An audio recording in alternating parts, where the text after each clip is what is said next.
22 जनवरी को अयोध्या में राम मंदिर में रामलला की प्राण प्रतिष्ठा होगी। इसके बारे में आपको जानकारी देंगे। बात कर लेते हैं राजस्थान की, जहां उम्मीदवारों की किस्मत ईवीएम में कैद हो चुकी है। अब इंतजार 3 दिसंबर का किया जा रहा है।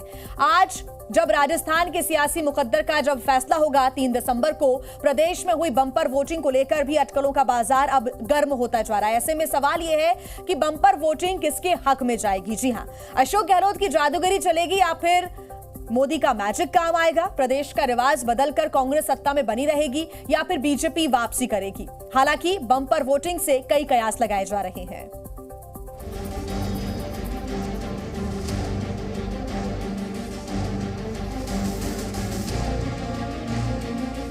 क्या राजस्थान में इस बार रिवाज बदलने जा रहा है?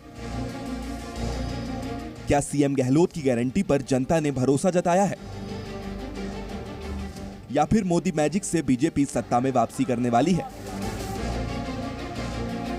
ये सवाल वोटिंग के बाद जोर मार रहे हैं, क्योंकि इस बार राजस्थान में हुए बम्पर मतदान ने सियासी दलों की धड़कनें बढ़ा दी हैं।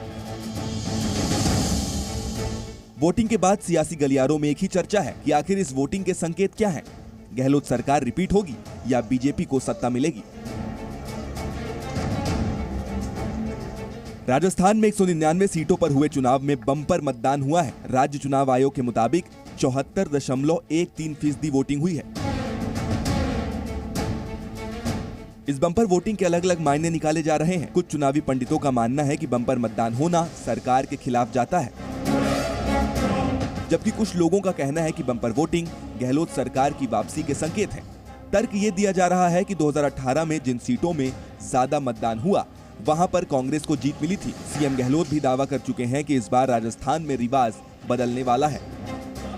रिपीट हो रही सरकार, रिपीट हो रही है। और जो गारंटी आपने दी है, आपको लगता है गारंटियों की कैपेबिलिटी बहुत हाई है, बहुत हाई कैपेबिलिटी गारंटियों की है। सरकार उसमें रिपीट होगी इस बार। और बीजेपी कह रही है सर कि मोदी जी का नाम चल रहा है, मोदी जी उनकी बातों में कोई दम नहीं है। ये चुनाव मोदी जी का नहीं है, विधानसभा चुनाव है। वहीं दूसरी तरफ बीजेपी का दावा है कि प्रदेश के कई मुद्दों को लेकर जनता गहलोत सरकार से नाराज है। इस बार गहलोत सरकार को जनता सत्ता से बाहर का रास्ता दिखाएगी। किसी भी एरिया में अगर चले जाओगे तो ये एक ऐसा मुद्दा है जिसके ऊपर जनता एक्चुअली में बहुत आक्रोशित है। 3 तारीख को उनको पता चलेगा कि वो अंडर करंट क्या है। अंडर करंट तब तक 3 तारीख तक रहने दो। 3 दिसंबर को राजस्थान के भविष्य का फैसला होगा। उससे पहले आंकड़ों के गणित की बात कर लें। अब बात 20 साल के चुनावी ट्रेंड की करें तो पिछले 20 सालों का चुनावी पैटर्न बताता है कि जब जब राजस्थान में ज्यादा वोटिंग हुई है, इसका सीधा फायदा बीजेपी को पहुंचा है। वहीं जब जब वोटिंग में कुछ कमी रही है, राज्य में कांग्रेस की सरकार बनी है। पिछले 4 चुनावों की अगर वोटिंग पैटर्न को डिकोड किया जाए तो ये तस्वीर शीशे की तरह साफ हो जाती है। पिछले विधानसभा चुनाव यानी 2018 में कुल वोटिंग 74.06% रही थी, जो 2013 की तुलना में कम थी। 2013 के चुनाव में वोटिंग 75.04 रही थी। ऐसे में 2018 में कुछ कमी उसमें देखने को मिली।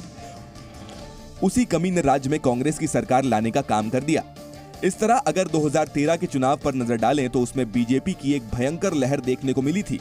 वसुंधरा की अगुवाई में 163 सीटें जीती गईं, वहीं कांग्रेस महज 21 सीटों पर सिमट गई। अब उस चुनाव का वोटिंग प्रतिशत 75.04% रहा, जो 2018 के विधानसभा चुनाव से काफी ज्यादा था।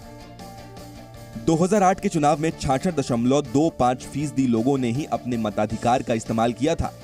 ऐसे में 2013 में सीधे 10% के करीब एक जंप आया और प्रचंड बहुमत के साथ राज्य में बीजेपी की सरकार बनी। थोड़ा और पीछे चलें तो 2008 के राजस्थान चुनाव में कांग्रेस ने सरकार बनाई थी। उस चुनाव में कांग्रेस को फिर कम वोटिंग का फायदा मिला था। असल में 2003 के चुनाव में 67.18% वोट पड़े थे, जो 2018 में आते आते 66.25% पर पहुंच गए। यानी कि फिर जनता ने कुछ कम वोटिंग की।